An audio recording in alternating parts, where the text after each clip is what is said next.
Dr. Andrew Fox, thank you so much for joining us today at CBN and FaithWire, and also Hal Frampton, an ADF attorney who's representing Dr. Fox. Thank you too for being here as well. Dr. Fox, I want to start, before we get into the issue that's making headlines, that's kind of turned you into an overnight household name. How is it that you came to the United States? And, this more than 20 years ago now. Yes, thank you for, first of all, for allowing us to share our story here. Yes, 23 years ago, I came to the United States. I was a pastor in Great Britain in a small parish in the southwest of England, and through a set of relationships was invited to come and teach and preach over here in the States, which led to an invitation to relocate. So I came in as on a religious worker's visa, and that quickly became the permanent residence card, and then finally a citizen of the United States, along with my whole family. So the whole purpose of me being here is the Christian lens, the Christian ministry, the Christian voice, for no other reason than that. And for 23 years, I've enjoyed that kind of opportunity.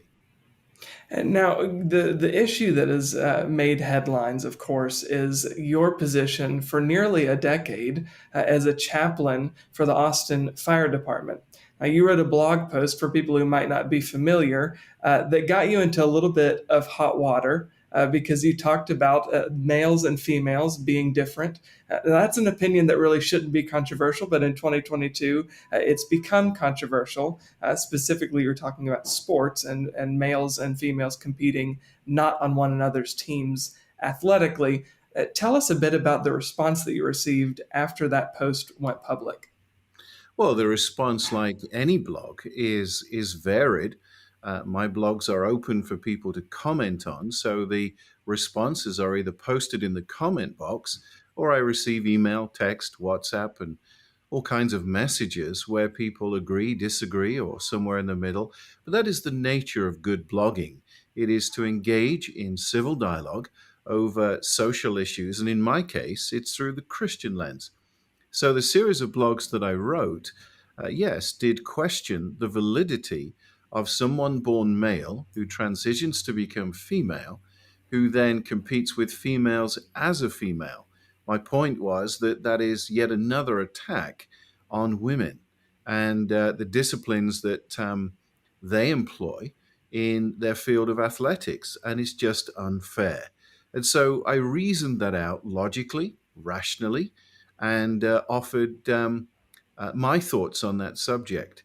And so my views are widely held and broadly believed, not just in the United States, but globally and also historically.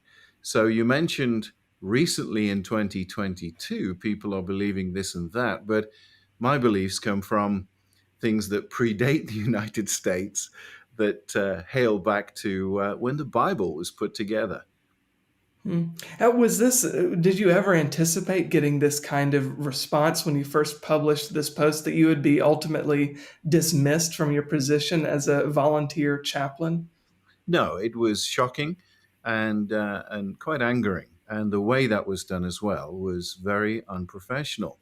In fact, my 8 years at the Austin Fire Department have been rewarded and awarded various times by a previous chief for acts of service in providing pastoral care and spiritual counsel for the uniformed personnel, the civilian personnel, and their families indiscriminately and to everyone. And so I was shocked and appalled by what happened all of a sudden.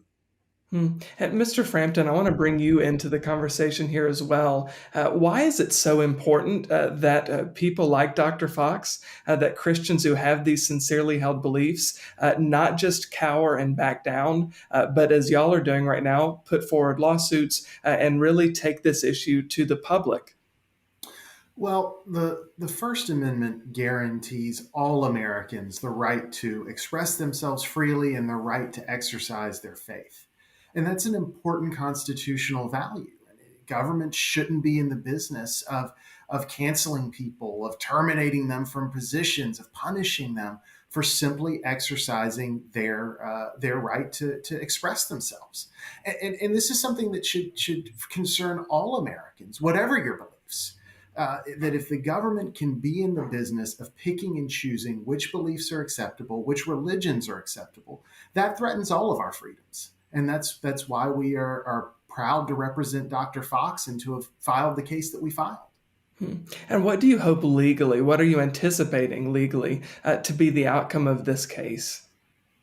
Well, what we've asked for is simply for Dr. Fox to be reinstated to his volunteer position. We're not asking, that position be changed. We just want him out there volunteering and serving the firefighters that he's come to love and to serve for the past 8 years.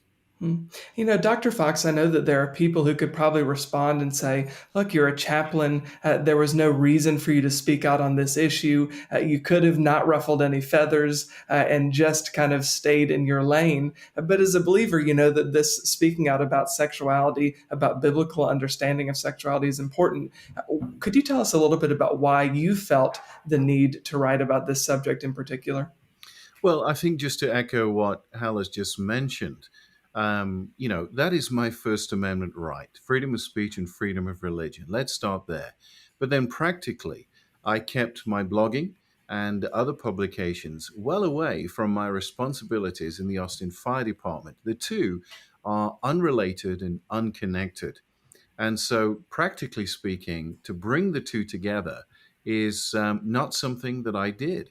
So, for instance, if I was on a scene or visiting with a firefighter, how they label themselves in any way, religion or any other expression of labeling, was not something I would inquire about, but I would immediately respond to their request for pastoral guidance and for spiritual help, regardless of how they identify.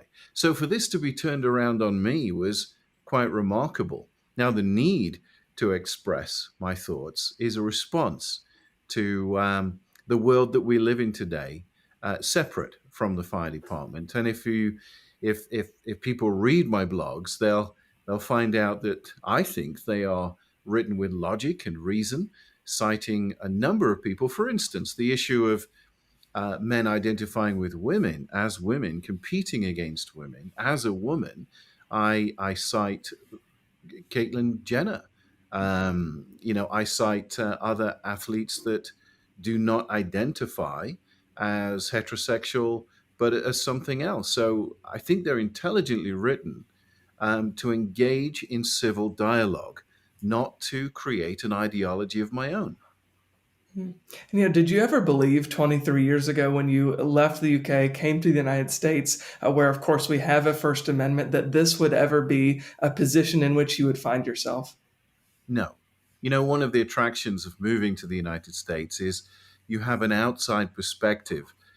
Being raised in Great Britain for the first 31 years of my life. And so the country that welcomed me in through due process is not the same country that I find myself living in today in the environment that we live in. So, as Hal said, I do not think it is right for any government agency or entity to dictate to its citizens their beliefs, their thoughts, their concepts, their ideas. That is a violation, and that is why I'm thrilled to be represented by ADF. And Hal, as we close out this conversation, I want to ask you, for people who want to keep their finger on the pulse of this story and want to get updates and know what's going on, where can they go to follow along? Well, we've got a page on our website, www.adflegal.org, with an explainer on Dr. Fox's case with key documents, and we'll keep that updated. Awesome. Thank you both so much for taking a few minutes to talk with us. I appreciate your time. Thank Thank you you. so much.